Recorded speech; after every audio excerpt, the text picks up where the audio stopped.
What up, party people? Welcome back to another episode of hopsgeeknews, your home for comic books, movies, TV shows, and typically we do feature a beer of the week. I am Matt. With me, as always, is Lauren. Today we are going to talk about Eyes of Wakanda, the 4 episodes that premiered on Disney Plus last week. You know, Mark Bernardin, actually, if you know that name, he's often seen with Kevin Smith. He's done a lot of really great comic books and other great screenwritings. He actually was one of the writers and executive producers on this, and he was saying how the writers room started back in 2020. So this has been a long coming, finally out. It is good to go. But first things first, go ahead, find us on social media, hopsgeeknews, any social media platform, any podcasting platform. If this is your first time, make sure to like, subscribe, share, follow, help the podcast grow, drop a review.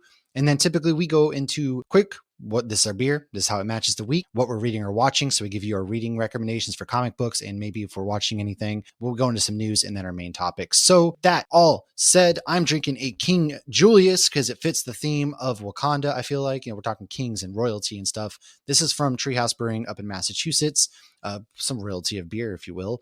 And, it's wicked good, man. I love this beer. That's what I got. Lauren said I'm going to be jealous of her beer, so I'm interested. What you cooking? I think it's more so my beer can. So I don't have anything on par with Black Panther, but I just got this beer and I wanted to drink it as soon as possible. And it made sense to drink it on the show because it's Magneto. Oh, man, they always have the best stuff. Right. It's Polarity Shift by Mason Aleworks. And yeah, it's a hazy double IPA with Mosaic and Citra. Oh. And yeah, if anybody's heard of this brewery or seen their cans, like I keep all their cans. Like I'm looking at them. I got Gambit, I got Thor, Thing, Wolvie, Deadpool, Mickey, and that's it. Oh, and Wonder Woman. And now I have Magneto. Oh, yeah. Okay. That's pretty dope. I'm a big fan. Big fan. All right. You're right. You got it. I posed it with my little Wolvie with the adamantium coming out of it. Oh, yeah. That's cool. Did you just got that for your birthday? No. You might have gotten me this. I think I got it last year on my birthday. So technically I wasn't wrong. That's true. You're just off by a year. Just off a little bit. But yeah, no, that is a pretty rad can. I do like their cans a lot. Speaking of pretty cool artwork, let's go into some comic books we got. Man, I got some right here, actually. I like to, not only do I review comic books, but I pick up the ones typically if I really like them, because I like to support my local comic book shop and I like to support the writers and artists and things like that. So I did Sisterhood issue number 2 from Image Comics Ghost Machine. Damn it, I need to read that. Really good Maytel shoot, Layla Lies and Alex Sinclair. This is issue 2 of 5 from this little Hyde Street side project we're doing. Things get a little creepy in the artwork here, but I really, really like how they're drawing Violet into like the glass and everything like that. If people on YouTube are watching, you can watch it there. I'm showing some of the artwork. It looks really rad. Aside from that, one that really surprised me this week was the Cheetah in Cheshire robbed the Justice League by Greg Rucka, Nicola Scott, Annette Kwok, and Troy P. Terry. This is not 2 characters that I ever would have really thought have worked well together.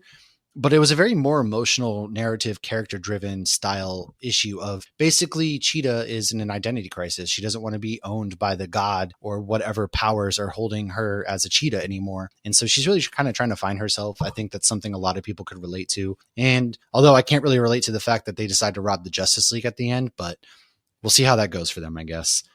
And then Justice League versus Godzilla versus Kong issue number 2, or volume 2, issue number 3. This is Brian Buccellato.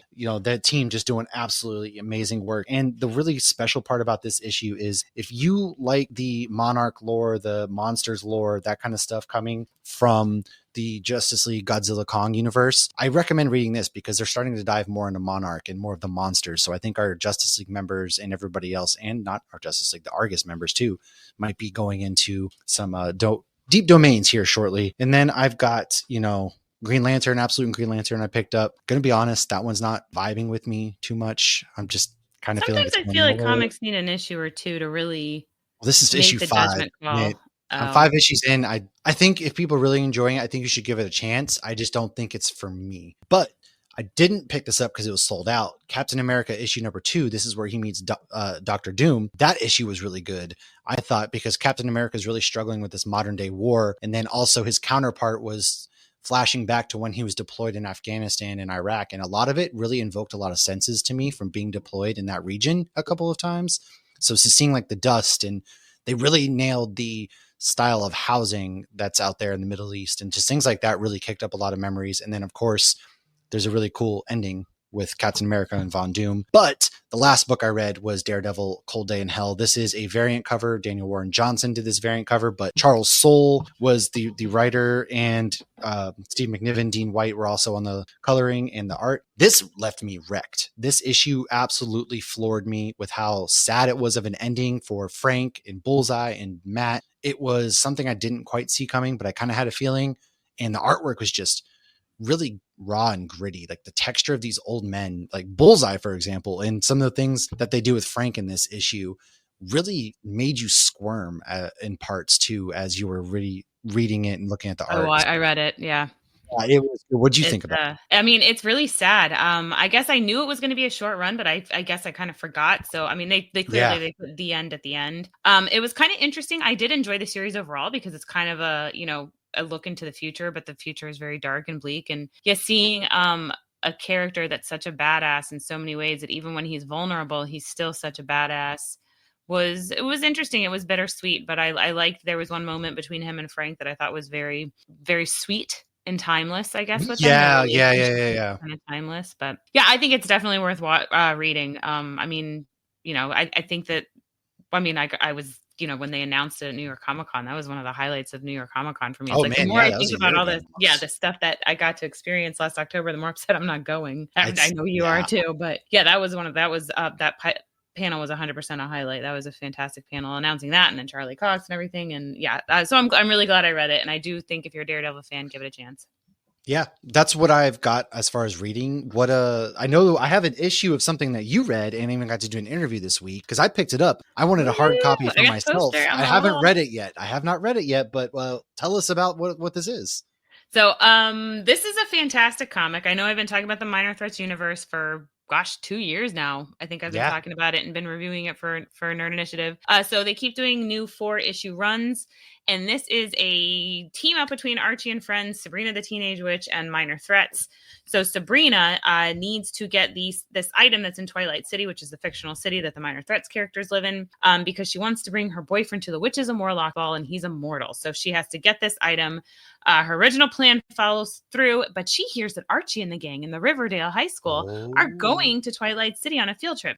So she, as one does, decides to do some magic, pretend to be a Riverdale student. Well, they crash into the worst part of Twilight City, and of course chaos ensues, and Frankie Playtime Follis is there, and it's just so fun because I've never really read Archie comics other than like Jay and Silent Bob, and I mean I know of Archie, yeah, but the level of innocence is so pure and sweet. And then Archie. You have Frankie just literally murdering somebody by bashing them in the head with let's just say something magic. That's all I'll say, because she doesn't want magic in the town. Like, she's done with magic. Right.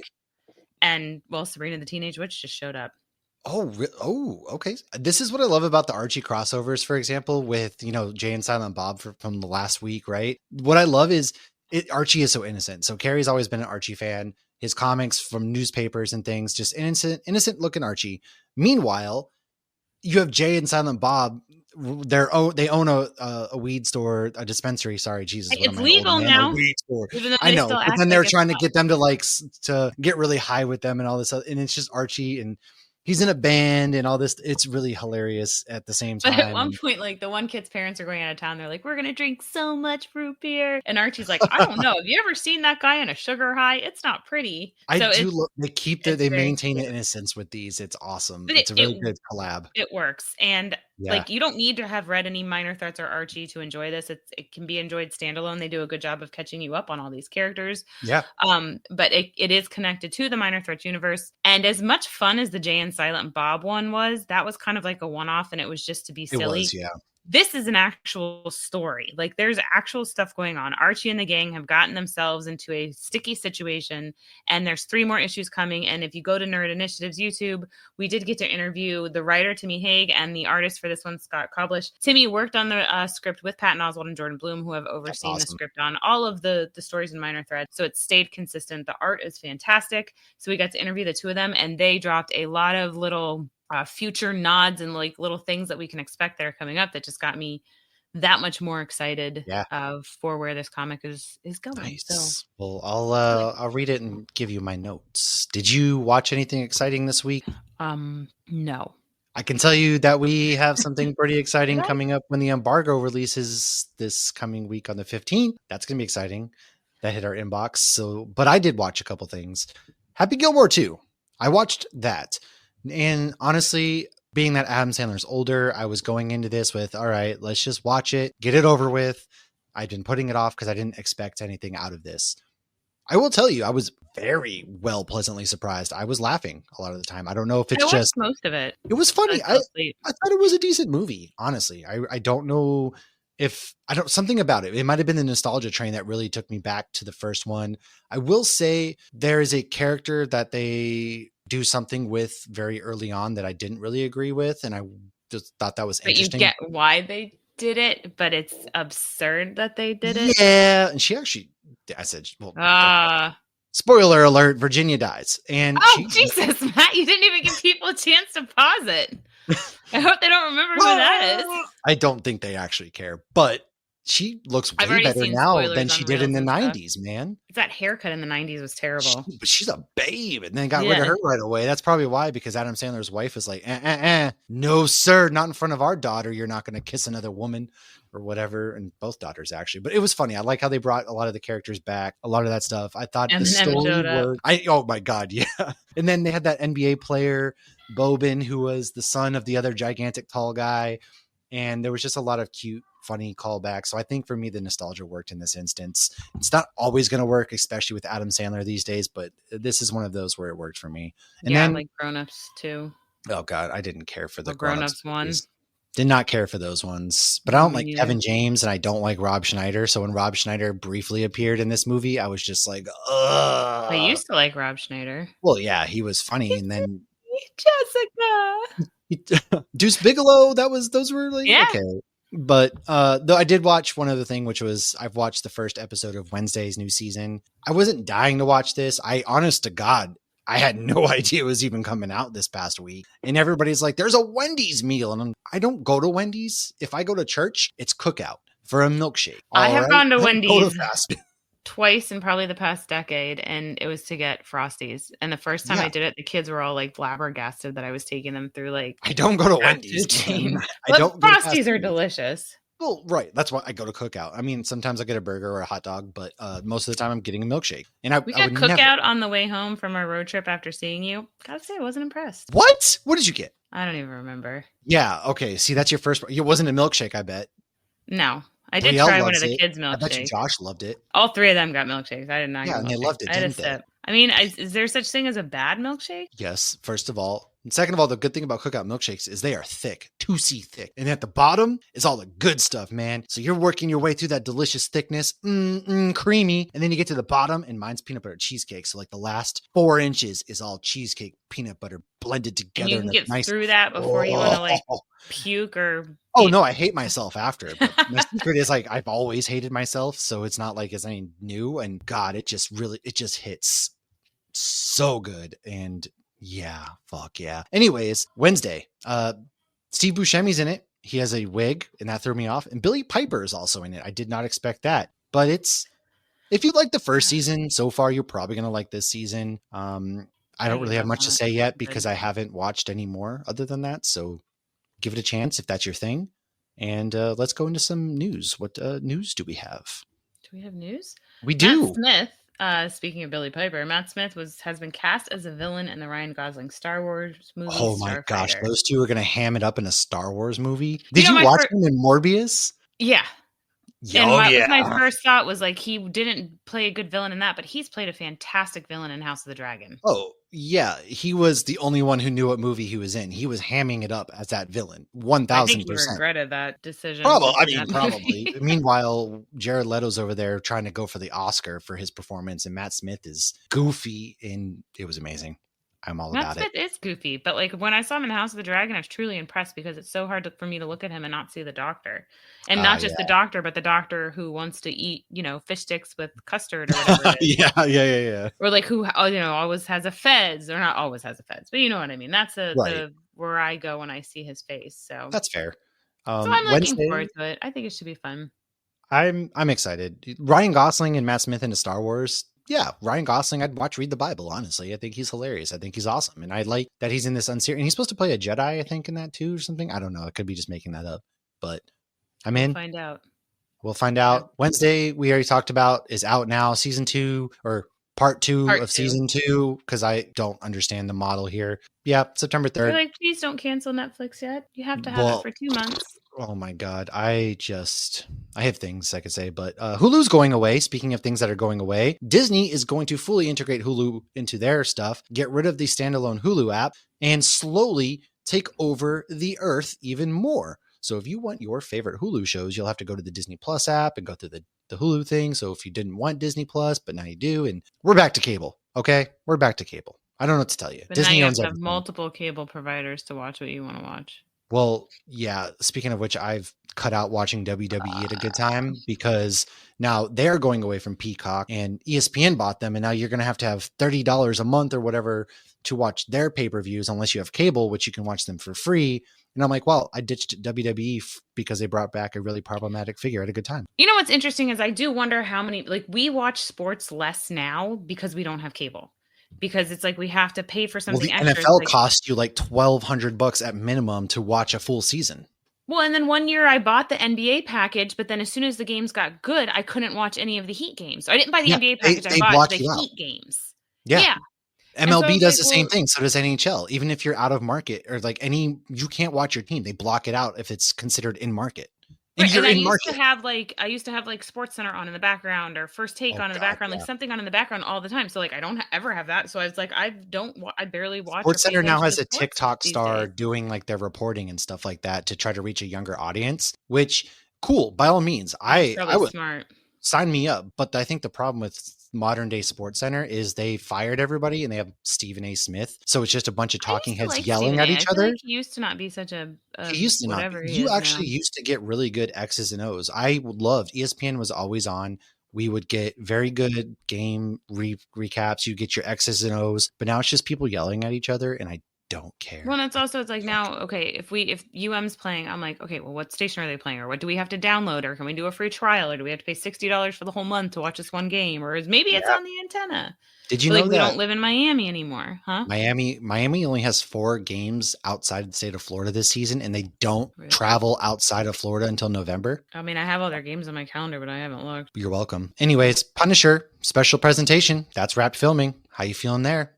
Frank's got a nice sparkly new look. I'm excited. DT might not be excited because DT doesn't like anything. In our Discord, he was like, why are we getting this? And I said, but why not? Because it's Punisher. And Punisher leads into our last bit of news, which is we got some cool things. What's our last bit of news? My last bit of news is that my battery is running low and I'm going to plug it in. Oh, okay. So well, while you do that, Spider-Man is actively filming right now. There are pics galore. Spider-Man's back on his practical effects. He's hanging from the wire. He's web slinging. He's got explosions in the background. There's some really cool tanks with some interesting logos on them. And then, of course, he has the suit with the raised webbing, but allegedly Punisher and Hulk are in this movie as well. So just tread lightly out there now that I've told you everything that we've seen so far. But I am curious. I feel like I don't want to see the whole movie before it actually comes out. But that's the news we got. We'll be right back. We're going to take a quick break as we are going to go into Eyes of Wakanda. So bear with us. We will see you in a moment. And we're back. Welcome to episode 1 of Eyes of Wakanda Into the Lion's Den. Now, to recap this one, spoilers, of course, if you don't want spoilers, come back after you've watched it. And it's 1260 BC. It's actually BC, fun fact, stands for before cookout. Now, we kick off in Crete. Pirates are coming to attack, cloaked in golden lions. Cut to Wakanda and Nani, who was kicked out of the Dora Milaje for not being a good rule follower. She's asked to take down this lion leader, as he is from Wakanda and has their weapons. She succeeds, however, loses the weapons. After being told she can come back to the Dora Milaje, she declines and then chooses to become a war dog, which war dogs are essentially the CIA of Wakanda. They were mentioned in Wakanda Forever, actually, and Nakia was one as well. Their job... Nakia, sorry, my bad. Their job is to collect info around the world and keep Wakanda safe. So this was the first episode. Lauren, what did you think about this episode? So I wasn't really sure what to think. I didn't have any idea going into this. And so after the first episode, I was like, oh, okay, this is interesting. I wasn't really sure where they were going. I will say I genuinely love the artwork, which I was very excited about because I did not watch Spider-Man freshman year. I got maybe 15 minutes in and the artwork was not for me.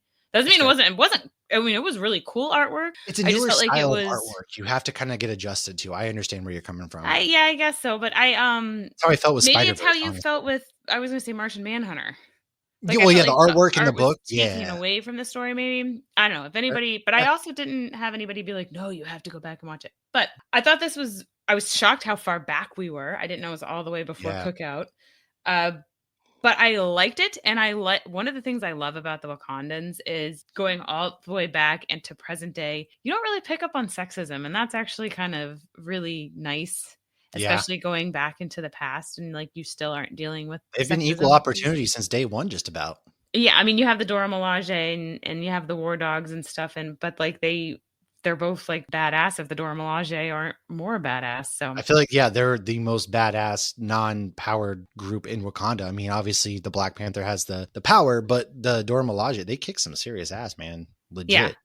Legit. So one of the things I really liked about this episode, I'm gonna wait till the end because I didn't know where they were going, and so I don't want to in Oh case because yeah. like here's your your Stanley Tim cameo. Like if you don't listen to cartoon or you don't like watching cartoons and you're listening to this, so you can just know what's going on in the MCU without having to watch. I want to wait till we get to the end because I was really excited to see where we got to at the end Oh right. I know exactly with what a you're talking certain character making me feel a certain way. But about. what I thought was really cool was seeing all these different cultures from around the world. You know, we saw like a Viking and a Samoan. And so like this guy had gone around the world and collected other like warriors, so to speak, to fight, for him. Yeah, that's a good point. I do like that because I was kind of confused at first almost. I was, hey, shouldn't they be Wakandan? Then he was Wakandan, but like Right. At first I'm obviously like, what I that's a like is, Viking. well, yeah, because what I enjoy is not everything is black and white as far as Wakanda goes, which I thought was actually pretty rad in its own respect because it gives you different takes. It's just like any country, right? You're going to have people who are not going to be the good guys of their country. They're going to be bad guys. And so getting to see this leader and then how badass, Nani was, she took him on, made it up there. And even he was like, wow, you're the only one who basically has ever made it this far. Mm-hmm. They do a wicked, crazy duel. Like their fight sequence was awesome. Probably one of my favorites, if not my favorite in this entire season or series. I don't know if they're going to get more, but it was really good. And I thought the artwork was colorful. It flowed smooth. Their fight flowed smooth because sometimes the Yeah. animation, it might not flow It can be as a little smooth. sticky. Yeah. Yeah, and this was beautiful. I love the backdrop too, the beautifulness of being at this island and where we get to go and seeing like their armor was shiny. I thought seeing a lot of the technology that we're used to seeing for Wakanda, while at the same time having it be So long not, ago. yeah, it takes place so far in the past, so they don't have everything It's like modern, but ancient aliens. yeah, but they're still at the same time so technologically advanced. I mean, they have That's texting in cool. this, Yeah, basically. yeah, which is the next one, probably my favorite episode of the four, Legends and Lies. What happens in this? So this one we actually get to see Achilles and a Wakandan working together. So we're in Greece, complete with Trojans and all. So the Wakandan's name is Bakai. However, he's under the alias Memnon, and he is serving with Achilles under Odysseus' command. So together they're fighting the Trojans, but Memnon has a mission to collect a Wakanda item because we learn, that's what these war dogs are doing. They're going around collecting all these items that have gotten all over the planet because they're worried those weapons can be used against Wakandans, which is, of course, what we've seen with Namor and everything. So enter the Trojan horse plan, which, of course, we all know. They even named a Listen, brand of guys, condoms if you don't after need to it, see even Christopher though Nolan's Odyssey next year, okay? Because this is it. This is the Odyssey I right here. still think it was a terrible name for a condom because these little guys get out of the horse. They get out of it. I've The always, Trojans escape. yes, I've always But been interested by that brand name because even the Trojan soldiers, they die. I don't know. I have no idea. Helen of Troy actually has the item from Wakanda. Achilles sees Memnon let Helen and Paris go after leaving him. So basically, Memnon was fighting with Achilles, and they're like BFF. They've been together 9 years. Yeah. Achilles really thinks of him This as is his the friend 10-year after war, in these case 9 people don't years. know. He even gave him a necklace that his mom had given him, which he said was good luck. And I'll get into a little bit of Greek mythology. Yeah. So he sees Memnon leave him basically to die. He does survive, and then he sees him let Helen and Paris go. And of course, they fight. Memnon gets him in the Achilles heel by slicing his Achilles heel. Even though he really didn't want to, he tried not to fight his friend, but he did because Wakanda forever, Wakanda first. After holding him until he actually dies, he then puts his coins on his eyes for the fairy because you got to have the tokens for the fairy to get to the underworld or to get to the next life.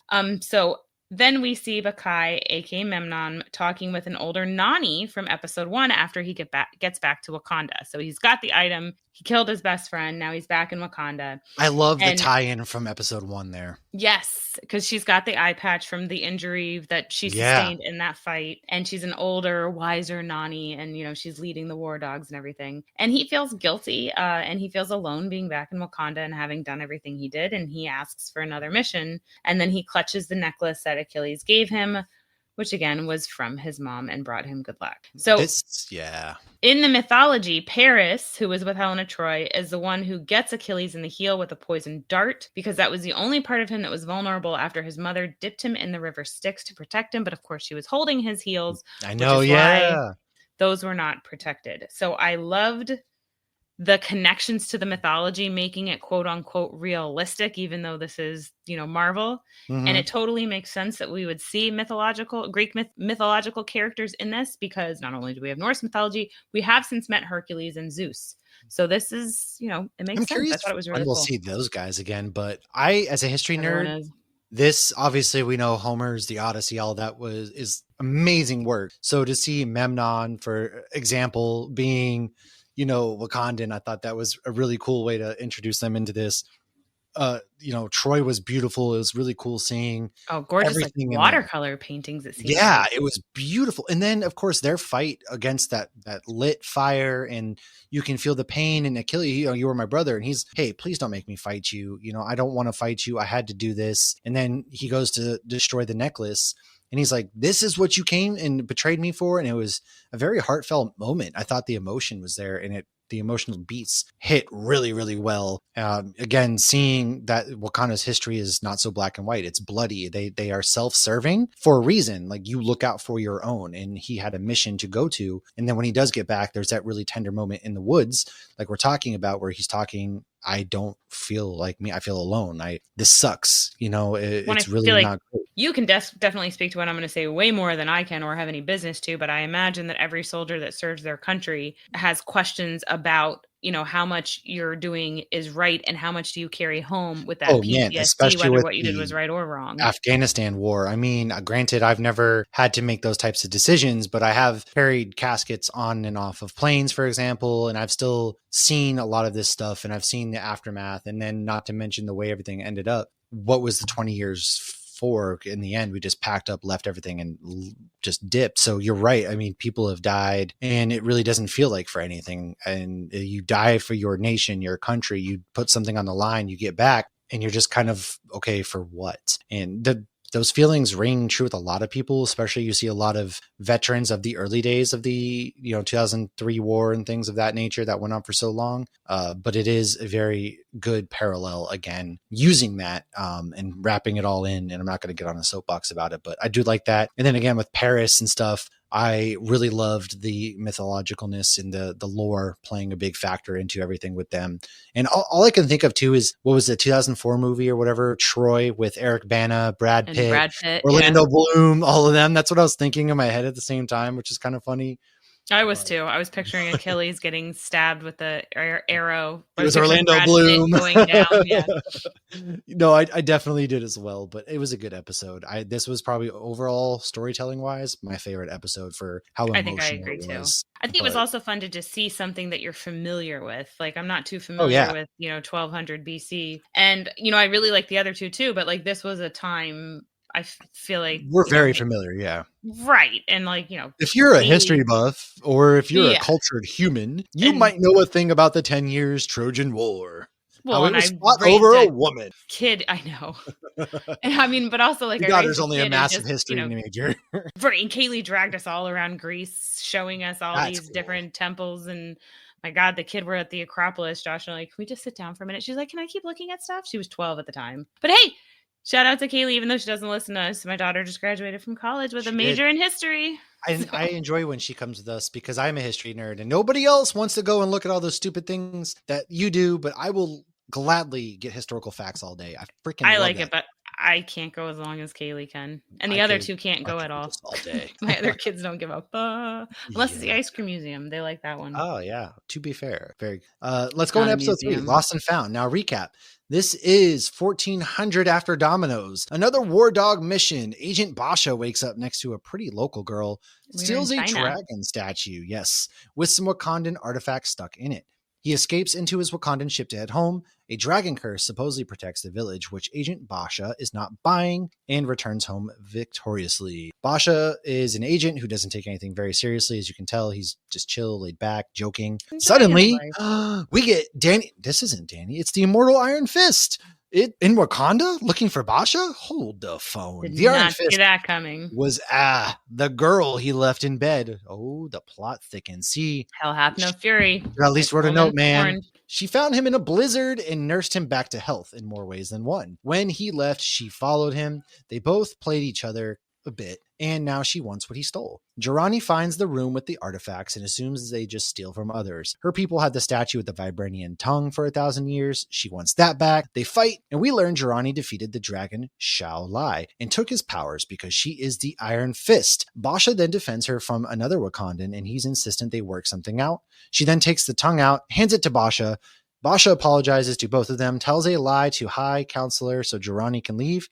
All is well. Now, what is interesting about this is I think that this is based on Wu Aoshi, who was the last woman Iron Fist. She was the first woman to defeat Shao Lao, which then she took the dragon's powers and used it and kind of, became not a tyrant, but a warrior. And she channeled his powers into arrows that she would fire and things like that, making him more powerful. But yeah, obviously Jirani is differently named, but I think that this is who she was based off of because again, That's cool. she defeats, the Shao Lai and everything like that at the same time. So a little bit of Iron Fist lore, if you will.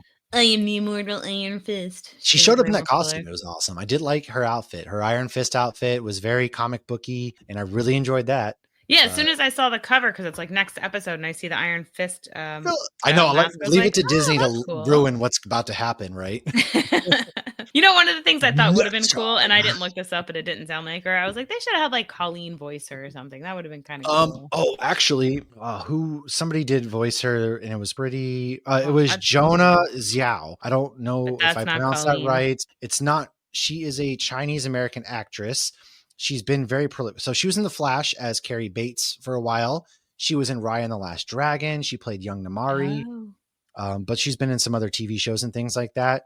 Those would be. She did a good job. I just thought it would have been a cool nod. I want to see Colleen again. I'd rather see Colleen before we see Danny. I really liked her, and I heard the actress was offered a part in Shang-Chi and turned it down because she didn't want to retire Colleen. Yeah. Yeah. And well, I mean, now we're getting that. And she might have made a very good decision. I mean, not that being in Shang-Chi would be a bad decision. Well, they offered her, so I wonder if her turning it down also played into, hey, this actress is really holding out hope. She wants it. The people want it. Like all these characters want to come back. Yeah. They do. Whereas like Jessica Jones is back. Why can't we get Luke Cage as mayor either? There's no reason we can't.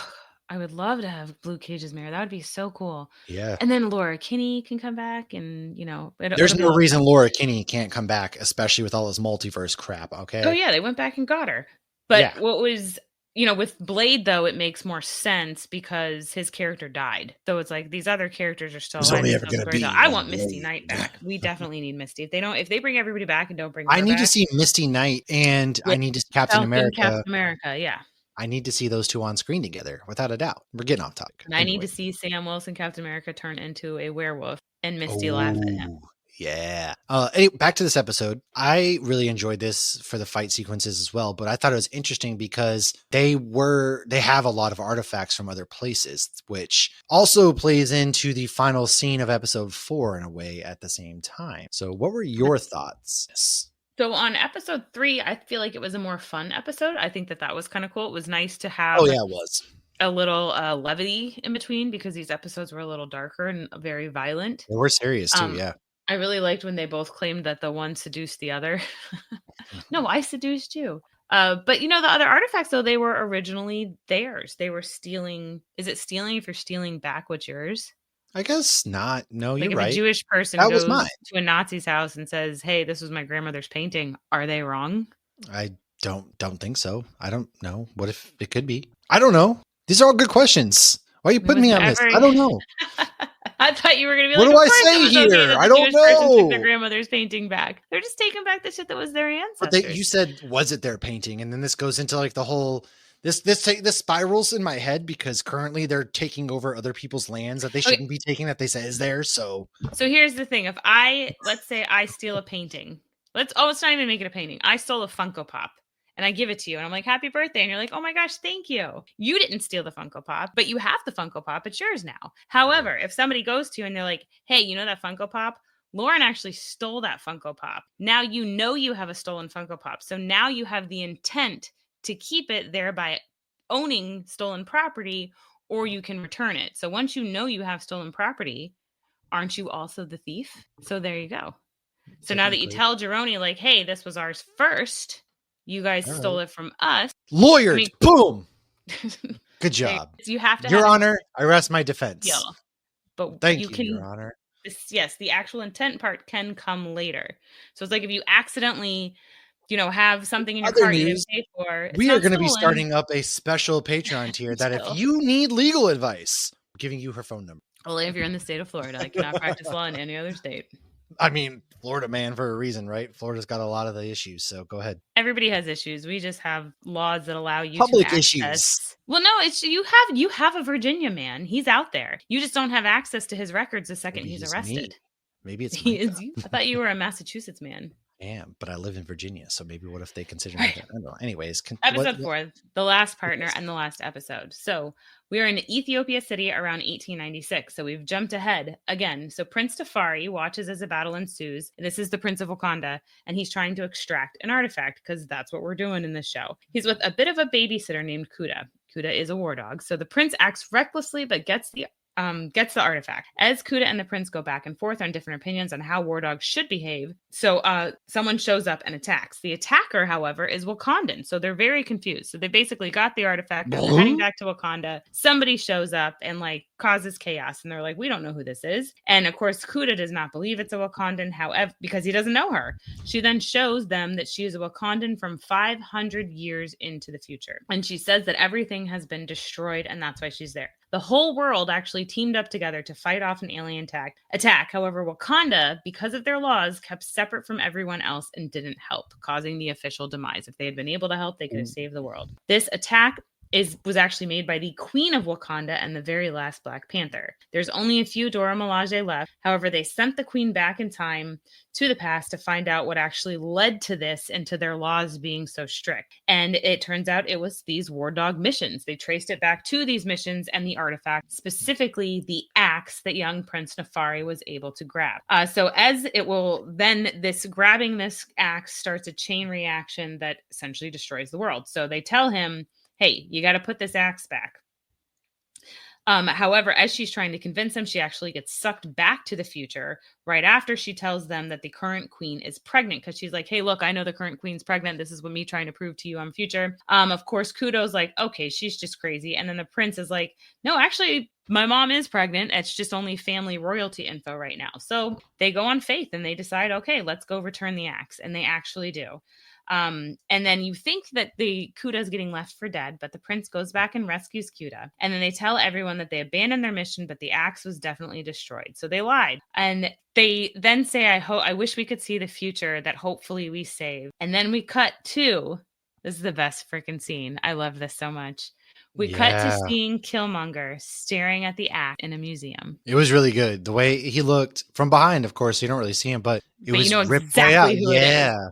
And I thought that was really cool how they tied that all together very beautifully. And beautiful little bow. Great too, because Kuda was like, when they get back, the prince was essentially, I used my rank on Kuda and I outruled him, all of that stuff. And I thought that was really cool way for the prince to finally learn. At the end, the whole time he was teaching was the lesson within, Kuda was trying to teach him this lesson the whole time.